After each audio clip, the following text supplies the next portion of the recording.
ดีกันว่าใครจะได้รับเมนูนี้กลับบ้านโอเค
ให้รีวิวนิดนึงเดี๋ยวให้รีวิวให้ดูแล้วก็ให้ได้ครับอร่อยครับ จะเอออีกสักทีไหม ก็ พอต้องเออสิ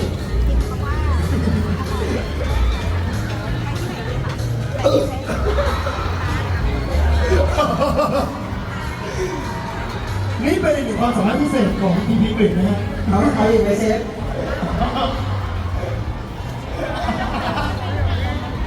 รู้แล้วว่าอร่อย ครับผมก็รสชาติก็จะคือแบบเหมือนที่หนูบอกเลยจริงๆมันมีแบบว่าเข้มข้นมันมีความหวานของโค้กอยู่ด้วยครับผมแล้วก็จริงๆคือทานกับบะหมี่แล้วก็ผัดไปรู้สึกว่ามันเข้ากันมาก ครับผมเชฟครับขออนุญาตถามถ้าเราเปลี่ยนเป็นเส้นอื่นได้ไหมครับที่ไม่ใช่บะหมี่ ได้นะคะ อ่า บางคนอ่ะกินกับข้าวยังได้เลย โอ้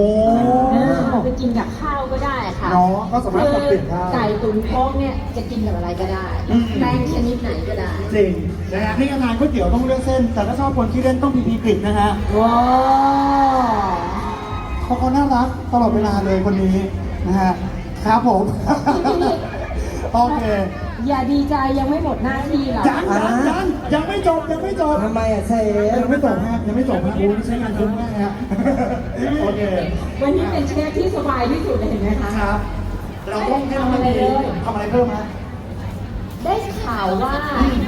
จะมีแฟนคลับที่ ครับผม ดีจะได้ฉีดด้วย โอ้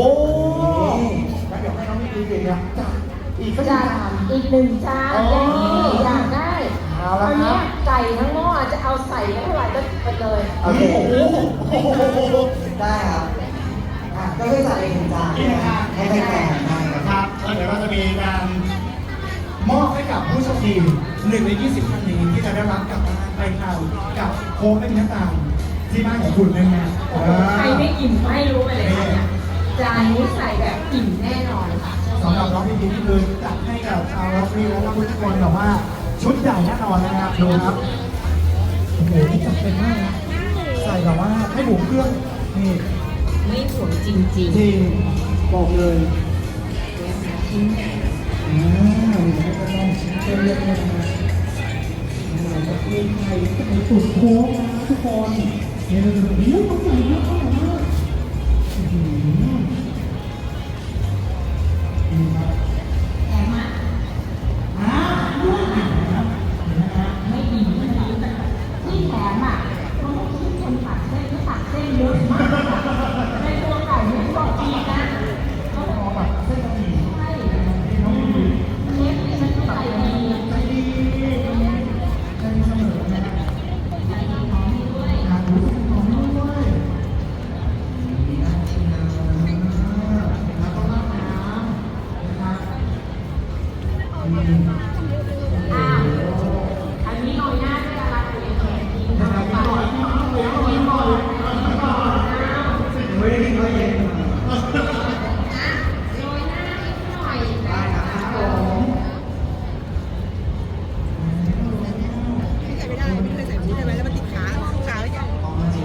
แล้วแต่อยากให้เท่าไหร่ค่ะ ผักโรยนะครับสวยงามสวยงามครับ โอ้โห แค่นี้คนได้รับกระชกออกมาจากบ้าน ครับผมอ้าวเรียบร้อยนะครับสำหรับช่วงเมนูนี้นะครับผมสำหรับเมนูโรยเชฟน้องแล้วก็น้องมีติ่งของเราบะหมี่ไข่ไก่ตุ๋นโค้งนะครับแล้วก็เดี๋ยวสำหรับชามนี้โอ๊ยชัดไปฮะชัดไปใกล้ไปนะพี่ดีนะครับจะมอบให้กับรัฐแฟนหนึ่งท่านผู้โชคดีด้วยครับผมโอเคนะครับเอาล่ะ สุดท้ายนะฮะในช่วงนี้นะครับ เดี๋ยวให้ทั้งสองท่านเนาะได้ลงไปพักผ่อนกันนิดหนึ่งนะครับเดี๋ยวเราจะมาค้นหาผู้โชคดีกันว่าใครจะได้รับเมนูนี้กลับบ้าน โอเคครับ ไปทานกับโค้กไม่มีน้ำตาลกันต่อนะครับโอเคเรียบร้อยนะครับขอสมบูรณ์กับเชฟป้อมแล้วก็พี่พิกนิกด้วยนะครับ ค่ะ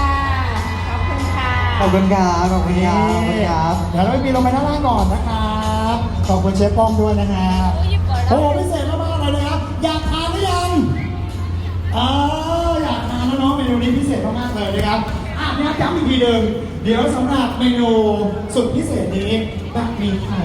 นะครับไก่ตุ๋นโค้งซึ่งตอนนี้เราก็ทำการเสิร์ฟให้กับรักที่แฟนทุกท่านนะครับได้ลองชิมไปพร้อมๆกันเลย แล้วก็รวมถึงนะครับเดี๋ยวจะมีหนึ่งท่าน ได้รับนะตัวที่น้องพีพีเนี่ยได้เป็นคนจัดการเองเลยนะครับ ก็ได้รับกับไปทานที่บ้านกับโค้กไม่มีน้ำตาลกันต่อด้วยนะครับเอาล่ะตอนนี้นะครับระหว่างที่ทุกคนทานเมนูสุดพิเศษนี้ เดี๋ยวเราขออนุญาตอธิบายกติกาที่เราจะมาร่วมสนุกค้นหาผู้โชคดีกันนะครับนั่นก็คือเดี๋ยวเราจะมาเล่นเกมในเกมคลาสสิกฮะทุกคนน่าจะเคยเล่นแล้วก็รู้จักกันเป็นอย่างดีนั่นคือเกมบิงโกเคยเล่นบิงโกไหมครับเคยเล่นน้องได้น้องเกมบิงโกง่ายๆเลยเดี๋ยวจะมีอุปกรณ์เสิร์ฟให้เป็นแผ่นบิงโกแล้วก็ในนั้นเนี่ยจะมีเมนูอาหารต่างๆไม่ซ้ำกันเลยนะครับแล้วก็คนที่จะจับว่าเมนูนั้นเนี่ยจะเป็นเมนูอะไรก็คือน้องเป็นพี่กิตนะครับจับขึ้นมาปุ๊บถ้าเรามีเมนูนั้นตรงกันเราจะมีชิ้นของโค้กนำไปวางบนเมนูนั้นนะครับใครที่ครบก่อนบิงโกก่อนพูดว่าโค้กไม่มีน้ำตาลบิงโกนะครับแบบนี้เป็นคนแรกอย่าลืมต้องพูดด้วยนะเรามีคีย์แมสเสจก็คือโค้กไม่มีน้ำตาลบิงโกเป็นคนแรกก็ทำให้รับนะครับสำหรับเมนูต้องมีไก่ตุ๋นโค้กนะครับที่รังสรรค์โดยเชฟป้องและน้องพีพีและก็จัดโดยน้องพีพีเองเลยนะฮะพร้อมกับมีกิฟต์วอเชอร์อีก300 บาทมองไปสามารถนำไปแลกซื้ออาหารนะครับในงานนี้ได้เลยนะครับผมกติกาก็ประมาณนี้นะเดี๋ยวเรามาต้องสนุกกันนะฮะระหว่างนี้ทุกคนยังมาสบู่อย่างเห็นนะถ่ายรูปถ่ายคลิปวิดีโอกันเยอะแยะเลยน่ารักมากเลยเนาะอย่าลืมฝากแชร์กันด้วยนะครับแล้วก็ติดแฮชแท็กนะครับสยามดิสคุกกิ้งนะครับแล้วก็รวมถึงอร่อยเด็ดทั่วไทยไปกับโค้กนะครับยังไงฝากชาวรถด้วยแล้วก็แฟนคลับทั้งเชียร์แล้วก็แชร์แล้วก็โพสต์กันเยอะๆเลยนะโอเคตอนนี้น้องของเราเดี๋ยวเราไปดูคนถามผู้ชมต่อเลยนะครับน้องพีพีเลยแล้วก็เย้